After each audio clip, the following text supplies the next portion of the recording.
ગુજરાતની વિધાનસભામાં ગુજરાતના નાયબ મુખ્યમંત્રી દ્વારા અગત્યની બાબતોમાં 44ના નિયમ મુજબ લગ્ન નોંધણી કાયદામાં નિયમો લાગુ કરવા માટે સુધારો રજૂ કરવામાં આવ્યો છે। ત્યારે આપને સૌને ધ્યાનમાં હશે કે 30 દિવસની અંદર બધાએ સૂચનો અને વાંધાઓ એમાં આપવાના છે। ત્યારે અમે જે સમાજનું પ્રતિનિધિત્વ કરીએ છીએ એમના વતી અમે પણ સૂચનો ત્યાં આપવાના છે। તમને બધાને ખબર હશે કે જે ગુજરાતમાં આદિવાસી સમુદાય વસે છે એમની બેન દીકરીઓને સમગ્ર ગુજરાતમાં તમામ જ્ઞાતિ જ્ઞાતિમાં એમને લઈ જવામાં આવે છે।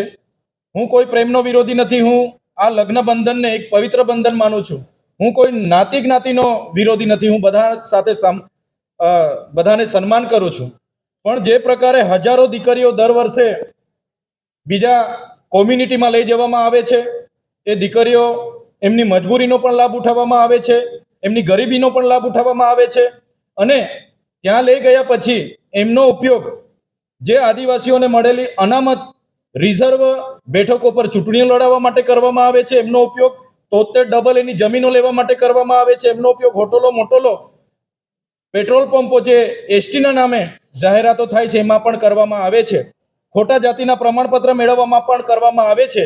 ત્યારે આદિવાસી વિસ્તારોમાંથી જો દીકરીઓને લઈ જવામાં આવે તો બીજા કોમ્યુનિટીમાંથી પણ આદિવાસી યુવાનોને દીકરીઓ લગ્ન માટે સહમતિ મળે એનો સુધારો અમે મૂકવાના છે।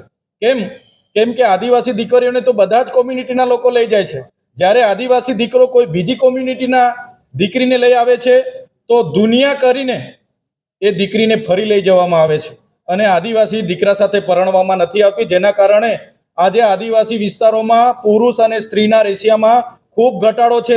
અમારા યુવાનો લગ્ન વગરના આજે ફરે છે। ત્યારે આમાં અમે સુધારો આપવાના છે। જે લવ જેહાદની વાત માનનીય નાયબ મુખ્યમંત્રીશ્રીએ કરી છે એ જ પ્રકારે આદિવાસી દીકરીઓને બીજી કોમ્યુનિટીમાં લઈ જવામાં આવે છે, એમની મજબૂરીનો ફાયદો ઉઠાવવામાં આવે છે, ગરીબીનો ફાયદો ઉઠાવવામાં આવે છે, એ પણ અટકાવવામાં આવે એવી અમે આ નિયમોમાં સુધારામાં માંગ કરવાના છે।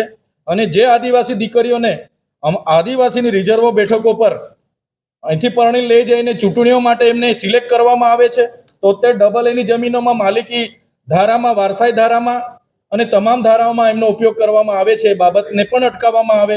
અને જે પ્રકારે આદિવાસી દીકરીઓને ત્યાં લઈ જવામાં આવે છે એ જ પ્રમાણે બીજી કોમ્યુનિટીની દીકરીઓને પણ આદિવાસી યુવાનો સાથે પરણવા માટે સહમતિ આપવામાં આવે એ સૂચન અમે ત્યાં રજૂ કરવાના છે। આજે સમાનતાની મોટી મોટી વાતો થાય છે, સમાન નાગરિક સંહિતા યુસીસીની મોટી મોટી વાતો થાય છે અને અમારા ભણેલા ગણેલા યુવાનો જ્યારે બીજી કોમ્યુનિટીમાંથી એમના પ્રેમ સંબંધ થાય ને જ્યારે બીજી કોમ્યુનિટીના બેનને લઈને આવે છે ત્યારે સહમતિ નથી મળતી।